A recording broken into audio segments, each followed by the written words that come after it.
Thank you. All right. Hi.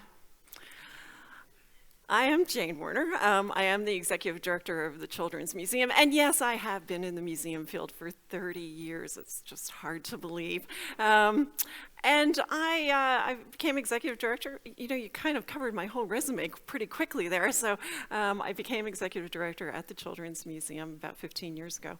And I have to make another admission. I'm a sewer. And as, you know, kind of, I don't know, goofy as that sounds, I love to sew. And I've sewn my entire life. I've started as a child. It was one of my really passions. And I actually would like to put forth the hypothesis that the reason I am a children's museum director is because I sewed. And this kind of goes back to this notion that all of our childhood experiences really are kind of essential to who we become. So, you know, at the Children's Museum, that's what it looks like. Has anyone been to the museum? Yay, okay, great. It's a 80,000 square foot facility on the Northside of Pittsburgh, where we see about 270,000 people a year. And, you know, we're very interested in this notion of kind of having as many experiences for children as they can to kind of inspire them. You know, we worked with the idea of play with real stuff when we were designing this museum, because we really felt that kids were not having the opportunity to really mess around a lot with things, that they were spending way too much time with their electronic mother. My kids certainly did, and they're 21 and 24 now. So the question we always ask people is, what did you like to do as a child? You know, what were the things that you really, you know, every day you would think, I can't wait to get home from school to do, what was it? You know, for our education director, she loved to put on shows. You know, she was always singing and dancing and doing the costumes. And that's pretty much what she does at the Children's Museum. You know, she actually puts on professional development. She does these really wonderful programs for families. And if you think back on something that you like to do, does it relate to what you're doing now?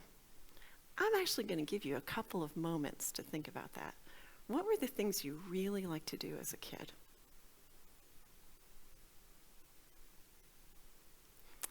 Okay, back to sewing. It's hard for me to believe I'm actually going to be talking about sewing, but I am, because it really was my passion. You know, it all kind of came together for me when I saw this guy in 2006. This is the Iceman. He was found in kind of a glacier between Austria and Italy.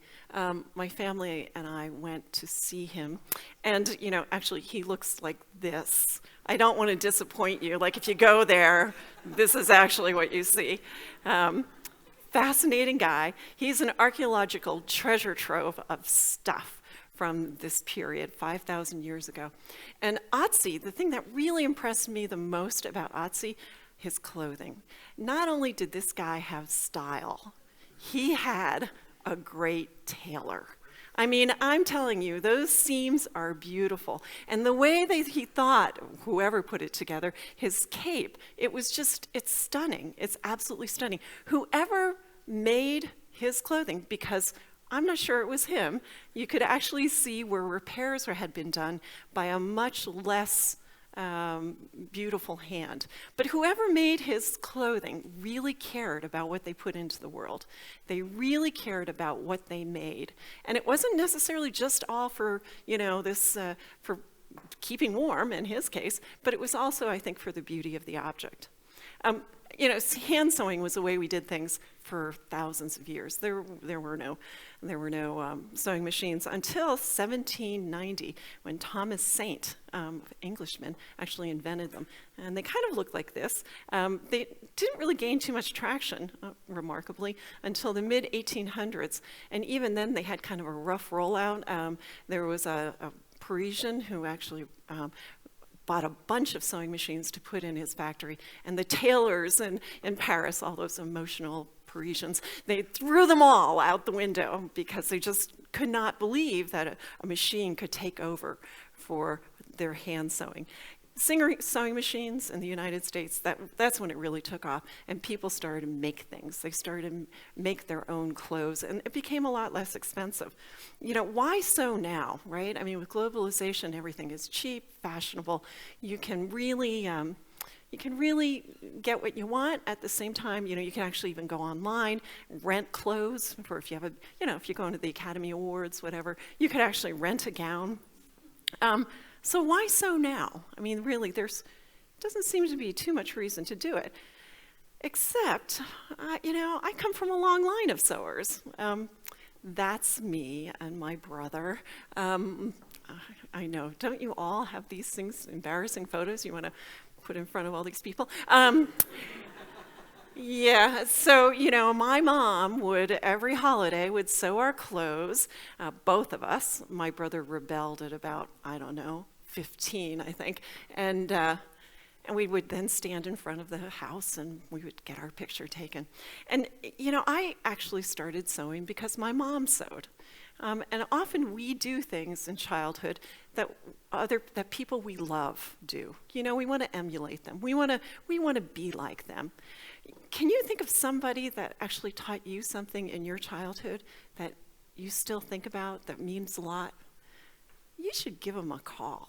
You should call them up today and you should say, hey, thanks, Mom, hopefully. Give your mom a call today. It's really important to say thank you because sometimes these really early childhood experiences that you have when you're a kid influence the rest of your life. And sewing did that for me. It gave me a lot of confidence. As a teenager, I became very proficient at sewing. People would compliment me. It just kind of became part of who I was. But I also understood process. And once I understood process, the process of sewing, I could relate it to almost everything else in my life. And I realized that I could create new things. I had already done it with fabric and needle. I could do new things if I just took the time to really understand the process. In sewing, you've got this, research. You research the fashions, you envision what you want to do, then you go out and you look at the materials. This is one of my favorite parts because you should see my sewing room, materials lined up everywhere. You change your vision because of maybe the materials aren't right. You lay out the pattern, and then you cut. And once you cut a piece of fabric, you're kind of committed to it. And you follow the directions, or sometimes you don't. Then you sew, you press, you sew, you rip, you sew, you rip, you sew, you press, you wear. How many things in life are like this, right? You try something out, you do it, it didn't quite work, so you rip it out, you try a different idea, you go down the way. In fact, I'm going to put it, when we did the museum in 2004, I'm going to show you how this all kind of relates. We did the research. We researched what kind of museums were out there. We envisioned what it could possibly look like. We looked at the materials. That was our program. What did we want to put into the museum? We changed our vision. We laid the whole thing out. That's kind of the design process. We signed the contracts. There we were signing $1 million contracts to have this building built. That was a commitment, and that was like cutting our pattern. And then you follow your plans or you don't. You sew the steel structure, you press the value engineering, sew, build, rip, you redo the concrete. I can't tell you how many times we redid the concrete. Sew, build, rip, change the curtain wall. We changed the curtain wall in the middle of it. Sew, interior finishes, and then we opened the museum. So you can see how my process that I've learned through sewing actually related to this kind of big architectural program that we were doing. When we did the museum, we actually had this play with real stuff concept, and that led us to kind of the maker movement in the last couple of years. And in 2010, we actually prototyped a make shop in the museum, and it is a maker space. It was wildly successful, so we made it permanent, and in 2010, we opened it. And it looks like this.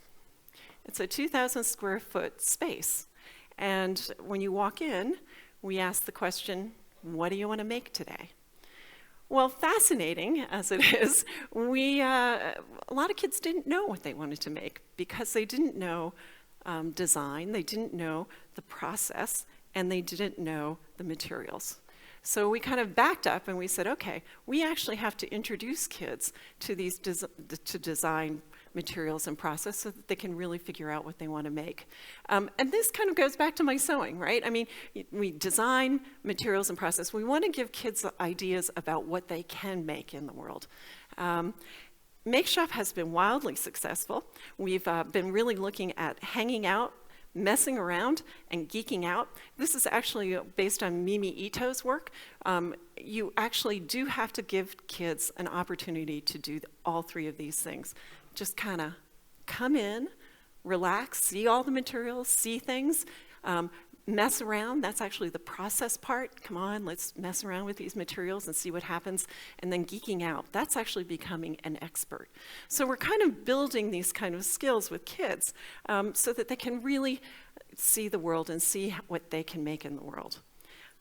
This is one of a series. I'm going to show you just a series of pictures of kids. They actually have access to not only kind of traditional materials of fabric and wood and soldering irons, but they also have access to 3D printers and laser cutters. And if you really want to see something, see a 5-year-old with a laser cutter. It's really fun. They also have access to people like this, caring adults. We actually found that this is really essential. Once again, I think it's just goes to being human, right? We learn from each other, and kids are just soak it all up. The other interesting thing, though, is that Make Shop has become an equalizer. There are a lot of adults who come in and want to make things too. So they're all making things together. One of my favorite stories actually involves a father who called me up after being in Make Shop. His kid had loved being there and had loved sewing. So, of course, this is going to be my favorite story. And he had called and he said, you know, my mom died a couple of years ago. Her sewing machine is in the attic, and we've brought it down, but we don't know how to thread it. Is there somebody at the museum who can show us how to thread it? Because my daughter had such a great time in your museum. So I was like, yeah, come on, bring the sewing machine down. And I showed him how to thread the bob and showed him how to thread the whole machine. And what was really fun about this is that, you know, now his kid is sewing. And it's a new role for museums to play, to kind of inspire these making activities. I love these two. They actually work together to make their bracelets, and you can actually learn from your friends. Whenever I do any speech in Pittsburgh, actually anywhere, and talking about the Children's Museum, I always look to Fred Rogers. And sure enough, Fred Rogers has this amazing quote. The urge to make and build seems to be almost universal human characteristic. It goes way beyond meeting our need for survival and seems to be the expression of some deep-rooted part of being human. It isn't surprising, then, that these acts of creation should be such a large part of children's play. So, sewing for me taught me a whole bunch about materials. It's teaching these kids also to kind of see their world in a new way. It gave me confidence, it gave me perseverance. You can see how wonderful and how proud people are at the museum of their works. This kid actually was working on a trebuchet catapult at the museum. It was a big thing that we were doing last summer because we actually had the kids actually designed a pitching machine to pitch out the first pitch at a Pirates baseball game. You've never seen a whole 200 people going, yay, when the pirate parrot caught the ball. And it's just really important, I think, that we give kids and families this opportunity to kind of work together to really discover who they are and what they love. And, there's something about museums that slow down time, that we can be fully present.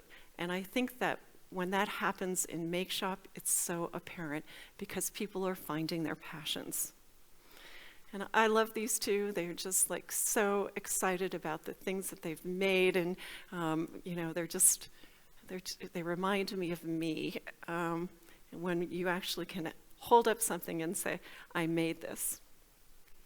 So what did you really like to do as a child, and how does that affect the world that you're making today? Thank you.